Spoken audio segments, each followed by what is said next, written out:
Alright, well, hello, I'm Chris, and this is my water temperature video. Now, this video is exclusively for people that are doing this dummy light conversion or that have a water temperature sensor and can't figure it out. But if you have it on a factory car, it's probably just a gauge.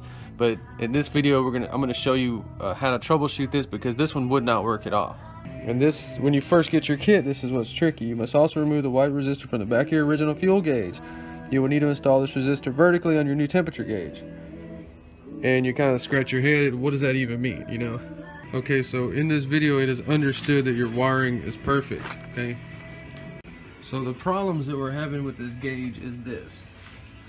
Start your car and this happens.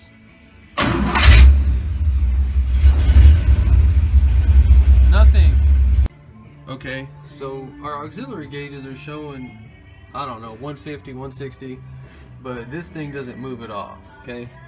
This is the sensor and this is the green wire. We're going to be referring to them while we're testing this. So we know that this is grounded. All this should be grounded. Okay, so the first thing is you turn your ignition key on and you're going to try to make sure you have power right here. Okay? Alright, we got power. Very important. The next test is a continuity test between this terminal and the green wire. Just going to make sure that wire is good all the way through.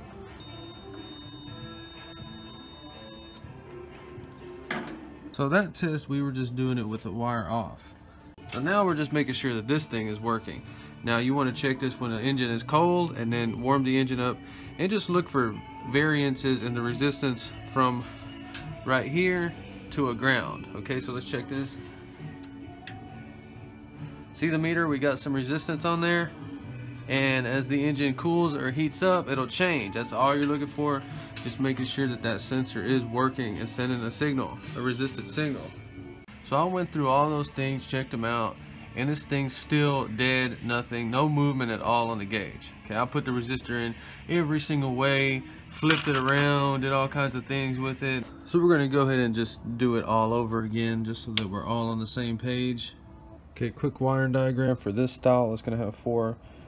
This is on with key, so that's ground, and then this is resisted down from the sensor, and then it's going to have a resistor that we took off the old gas gauge. Now the problem on this car is that we have it all hooked up but nothing's happening. Okay, we're going to start over so that we're all on the same page. It has this little paper thing, just using a washer to space it evenly when we put our resistor. Get these two on first to hold it down. Okay, so same thing on these. Alright, now this is the resistor off the stock gas gauge. We're using it vertically here to make damn sure you got this hooked up. Let's try it now.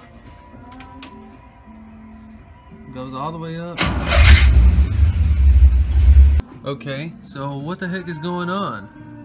It's all wired up like it's supposed to in a wiring diagram. Well, this is what I found out. Okay, so if you're hooking it up and it's still not working, then what's wrong? We tested everything. We almost tested everything. We know this is hot on with the key right here. We need to test our ground to make sure that our ground is working. So we turn it on. So we'll have 12 volts right there. I'll ground it anywhere, see?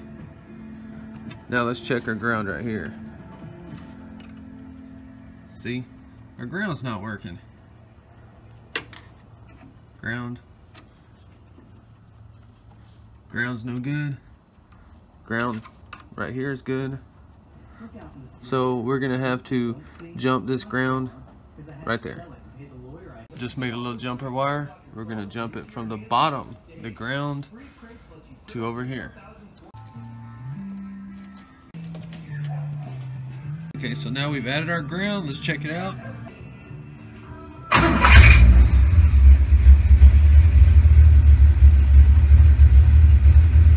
This was a resistor from a 70 through 72 big gas gauge. It was reading too high. Alright, I took the resistor out of a 68 or 9 Chevelle gas gauge, the small gauge, and let's see what happens now.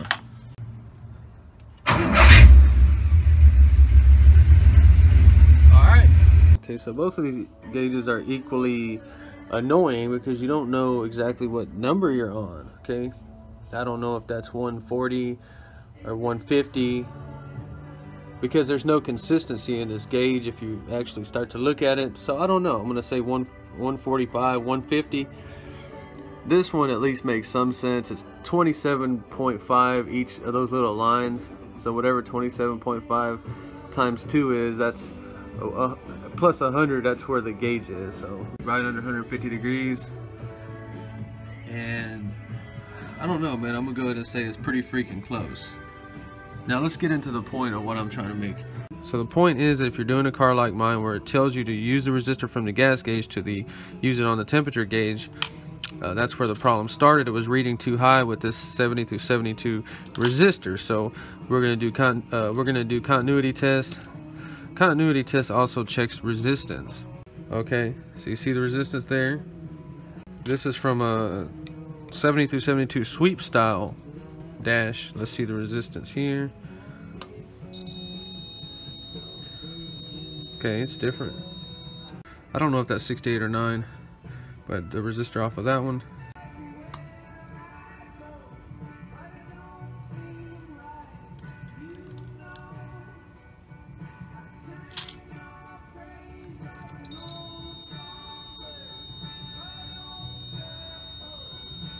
This is a video where I'm even learning something. I had no idea. I thought all these would be the same, but you're seeing what's happening. That just that little bit of resistance, the difference is making our gauge read wrong. So that's why I make these videos, so people don't go through the same problems I did. I spent about 2 hours today trying to figure this out.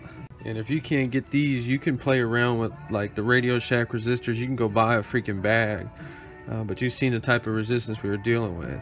Let's check it one last time.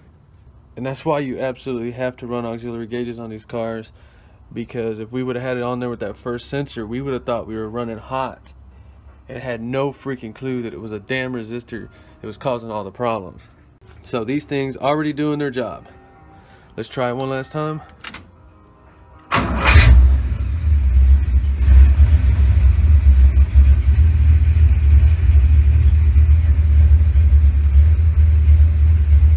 But I mean, the thing is, with any mechanical gauge, they are only calibrated within a range of accuracy, you know, usually plus or minus 10 degrees or 5 degrees or something. So I mean, as long as they're pretty close, I'm happy, and I figured out my problem. Let's check it out one last time.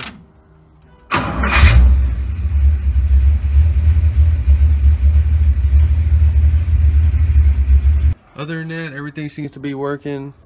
Get you some auxiliary gauges. They actually save the day to day. If you enjoy the video, please subscribe, and thanks for watching.